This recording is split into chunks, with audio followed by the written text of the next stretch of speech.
उसके बाद उन्होंने निरंतर अपना कार्य जारी रखा। तो उनके समकालीन बहुत से ऐसे महापुरुष रहे जिन्होंने बाबा साहब अम्बेडकर को बढ़ चढ़ करके साथ और सहयोग देने का कार्य किया। पश्चिम भारत में, पंजाब में संत राम बीए प्रजापति उसी समय कार्य चला रहे थे अपना, और उन्होंने एक संगठन बनाया था, जाति तोड़क मंडल। अर्थात ये जो जातियां हैं यही हमारे तमाम प्रकार के चीजों का कारण है। इसलिए संत राम बीए प्रजापति बहुत दुखी थे।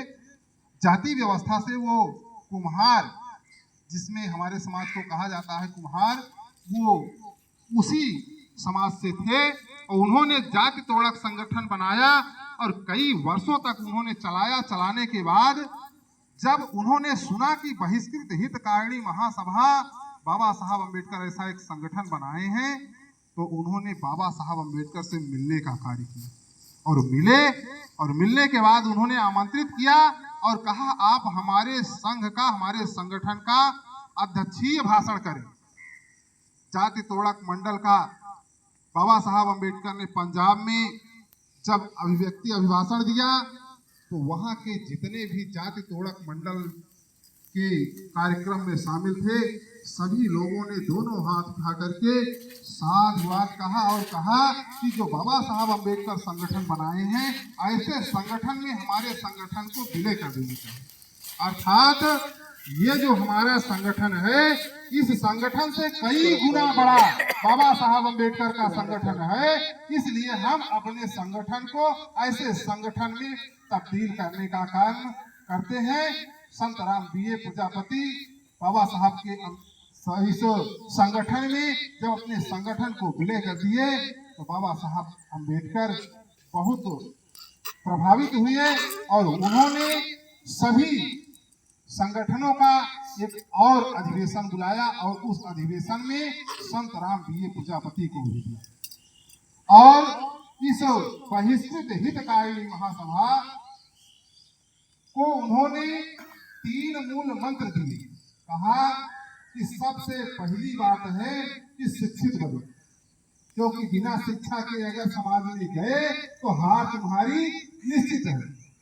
इसलिए पहला शब्द उन्होंने दिया, कहा शिक्षित बनो, संगठित हो जाओ, संगठित हो। दूसरा शब्द दिया और तीसरा शब्द दिया, कहा मिलजुल करके संघर्ष करो। 3 शब्द उन्होंने दिया। संत राम बीए प्रजापति इतने प्रफुल्लित हुए, इतने खुश हुए कि मत पूछिए। मिलजुल करके बाबा साहब अम्बेडकर के साथ संत राम बीए प्रजापति कार्य किए और उन्हीं के आंदोलन की बदौलत इस उत्तर भारत में पेरियार ललई यादव बड़े पैमाने पर संघर्ष करने का कार्य किए और जिन्होंने कुछ शब्द समाज के लिए कहे कि मेरे समाज के लोगों, अरे आपका जीवन अमूल्य, जितने भी प्राणी हैं सभी प्राणियों में आप श्रेष्ठ हो और सभी प्राणियों में श्रेष्ठ हो तो कुछ बातों का चिंतन करो। उन्होंने शब्दों के माध्यम से समाज को प्रेरित किया और कहा कि बलिदान न सिंह का होते सुना, बलिदान न सिंह का होते सुना, बकरे बलिवेदी पे लाए गए और विषधारी को दूध पिलाया गया, केचुए कटिया में फंसाए गए। ये हमारा पुरखा अर्थात पेरियार ललई यादव उस समय कह रहे हैं। क्यों कह रहे हैं? क्योंकि कभी किसी ने शेर का बलिदान होते हुए नहीं देखा होगा, वास्तव में नहीं देखा होगा। ये कोई कहानी नहीं है।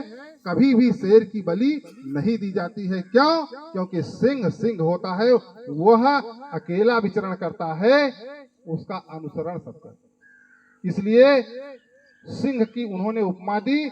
और दूसरा शब्द जो उन्होंने कहा, विषधारी को दूध पिलाया गया, अर्थात जिन्होंने हमारा शोषण किया उस समय और आज भी बहुत लोग ऐसे हैं जो उनको मजबूत करने का कार्य कर रहे हैं, जो हजारों हजार साल से समाज को शोषित करने का कार्य, पीड़ित करने का कार्य किए हैं। इसलिए उन्होंने कहा विषधारी को दूध पिलाया गया और केचुए कटिया में फंसाए गए।